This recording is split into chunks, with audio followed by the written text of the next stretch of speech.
స్త్రీ అంటే ప్రకృతి అనంతం. ఆమె మనసు సముద్రమంత లోతుగా నిర్ధారించారు అందరూ.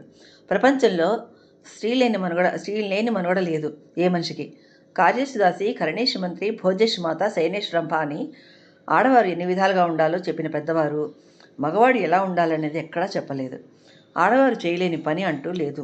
తలుచుకుంటే చంద్రమండలం వరకు వెళ్ళగలదు అని నిరూపించింది. భర్త ప్రాణాల కోసం యముడితో పోరాడగలదు. సాక్షాత్తు త్రిమూర్తులను కూడా పసిపాపలుగా మార్చగలిగింది. రావణుని గడ్డిపోసిని చూపించి ఆపగలిగింది. సీతమ్మవారివన్నీ పురాణకాలంలో వారికి మాత్రమే సాధ్యం. కానీ ఇప్పటి వారికి అంత శక్తి మహిమలు లేవు కదా. అలాంటి కీచకుల నుండి తప్పించుకోవడానికి కావాల్సిన శక్తి సామర్థ్యం ఆడవారికి కావాల్సిన రక్షణ కల్పించాలి. ఇప్పటి ఆడవారు తన శక్తికి మించి ఏదో చేయాలని, సాధించాలని భగవంతుడు రెండే చేతులు ఇచ్చినా 12 చేతులు ఇచ్చినంత పనిని నెత్తిన వేసుకొని భర్త, పిల్లలు, అత్తామామ, ఉమ్మడి కుటుంబాలు, ఉద్యోగం, గుర్తింపు కోసం, ప్రమోషన్ కోసం పరుగులు. మధ్యలో వెకిలి వేషాలు వేసేవారి నుండి తెలివిగా తప్పించుకుంటూ లేని అనారోగ్యాన్ని తెచ్చుకుంటూ ఎంతో కష్టపడుతున్నారు. అందుకే ఆడవారు లేని ఇంటికి బంధువులే సొంత పిల్లలు కూడా వెళ్ళడానికి మనస్కరించదు.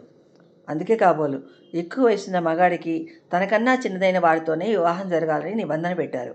ఎందుకంటే భార్య దూరమైన భర్త ఒంటరిగా బ్రతకలేడని, భార్య దూరమైన మగాడు రెండో పెళ్లి చేసుకుంటే తప్పు పట్టకపోగా ప్రోత్సహిస్తారు కూడా.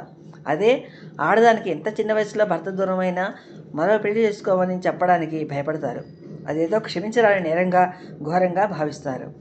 అదే పిల్లలు ఉంటే ఆ పిల్లల కోసం తన జీవితాన్ని త్యాగం చేయడానికి కూడా సిద్ధపడిన ధైర్యం, మనస్థైర్యాన్ని పెంచుకోవడం ఆది నుంచి అలవాటు చేసుకున్నది. ఇన్ని రంగాలలో తన ప్రతిభను పెంచుకున్నా తన మనసు మాత్రం వెన్నలాంటిదే.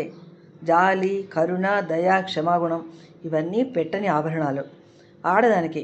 కానీ ఆడదాన్ని ఇప్పటి సీరియల్స్లో ఎంత వక్రంగా చిత్రీకరిస్తున్నారు. ప్రతి ఇంటికి ఒక స్త్రీని దుర్మార్గురాలుగా, దుష్టురాలుగా, ఆఖరికి ప్రాణాలు తీయడానికి కూడా వెనకాడని మనస్తత్వంగా చూపిస్తున్నారు. అది మారాలి. ఆడదాన్ని గొప్పదానిగా చూపించాలి. ఎవరో ఒకరు చెడుగా ఉన్నా వారిని అందరూ గుర్తించేలా, ఎప్పటికప్పుడు ఎదుర్కొనేలాగా చూపించాలి. ఆడవారి ఉన్నత విలువలు కలవారిగా మాత్రమే చూపించాలి. కానీ పెరిగే పిల్లల భవిష్యత్తు పాడేలాగా చూపించకూడదు. Happy women's day.